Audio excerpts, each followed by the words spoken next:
Hello,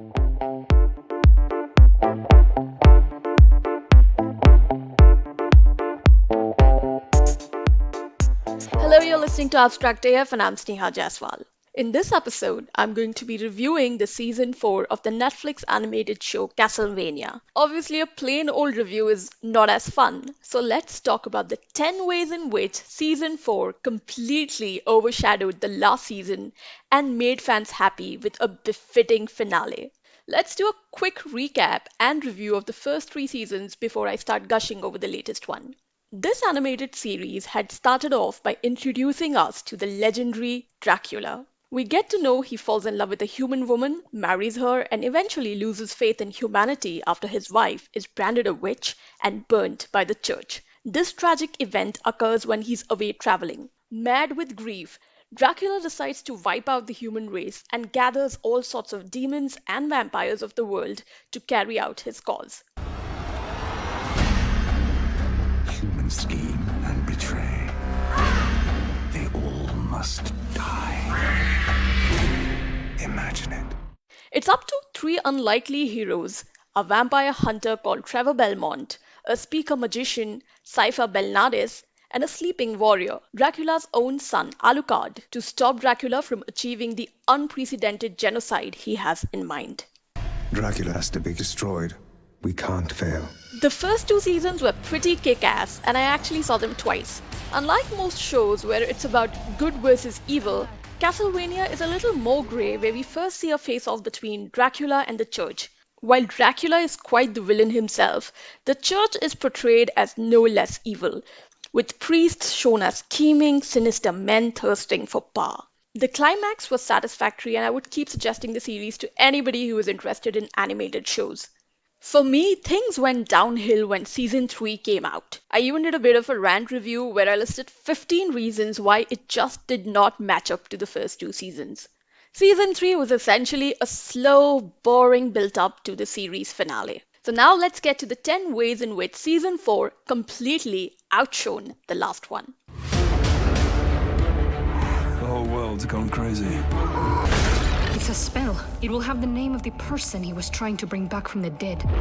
Oh, let me guess. It decodes as Vlad Dracula Tepesh.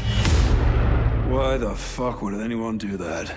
Number 1. It was not as slow paced. The first episode moves fast and a lot of things happen. We see Belmont and Cypher battle one unique demon after the other. New vampire villains are introduced, and we get a fair idea of what the story is going to be all about. The Dracula fan club is trying to bring him back to life, and it's up to the 3 heroes again to stop this. Some episodes in between were painstakingly slow again, but still much better than season 3. Number 2. A lot of fans, including me, were disappointed with how little action there was in the last installment. But all of that is washed away with the new one. There are plenty of epic battles, slicing and dicing, and the good old gory stuff that made the first 2 seasons satisfactory for action and horror fans. Number 3. Alucard finally has something to do. While I still feel like the character didn't get as much screen space as he deserves, at least it wasn't as bad as season 3. Here he has more purpose. He saves an entire village from night creatures and evil vampires, and is on equal footing with Belmont and Cypher in the last few episodes, especially as far as the climax is concerned. Number 4. Hector the Forge Master, who had betrayed Dracula earlier on, goes through a lot of predictable torture in the earlier season. However, he proves to be more useful in the finale, and it wasn't mind-numbingly boring to watch his bits this time around. Which brings me to number 5. The evil vampire sisters, who were portrayed as the primary villains in season 3 and just did not seem badass enough, get more screen time, and finally viewers get to know a little bit more about them. Turns out Carmilla is quite the fighter and also quite as insane. Also, Striga proves to be a formidable warrior who can single-handedly wipe out dozens. Their scenes are definitely more intriguing and entertaining this time around. Number 6. In season 3, a lot of characters had their own storylines being narrated, each disconnected from the other. Alucard was in his own world with 2 psychos. Hector was being tormented by vampire sisters who were plotting to expand their empire. Isaac was stuck in a different part of the world making night creatures, while Trevor and Cypher were trying to crack mysterious mysterious happenings in a church. In season 4, all these seemingly disjointed plots are finally connected in one fine thread to give us a grand saga. And while there are multiple villains this time, each with their own motive, their fates are somehow intertwined.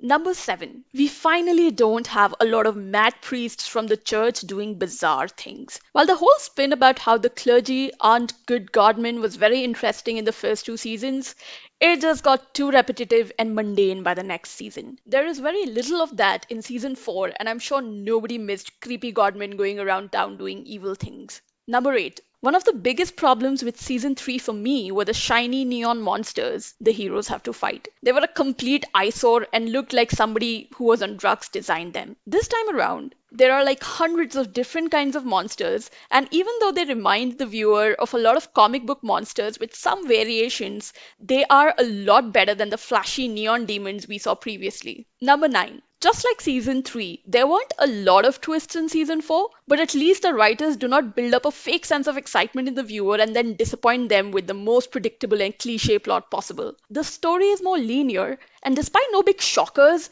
there is a sense of satisfactory stability in this season. And to the final point, number 10. Despite a few slow episodes, the Castlevania writers redeem themselves with an action packed episode 9, where everything culminates into an epic final stand by Alucard, Belmont, and Sypha in Dracula's castle, as they face off some devious vampire villains. It was a pretty befitting end, a good old unbelievable but entertaining battle royale. 10 episodes long, the ninth one could have actually been the ending. However, we get a bonus episode 10 where almost all crucial characters are given some closure and things end on a hopeful note. There's also an unexpected little feel good twist in the end that leaves ground for a new spin off. Well, those were the 10 ways in which season 4 was way better than season 3, and Castlevania has finally come to a close. Or so we think. That's all for this episode. Talk to you in the next one.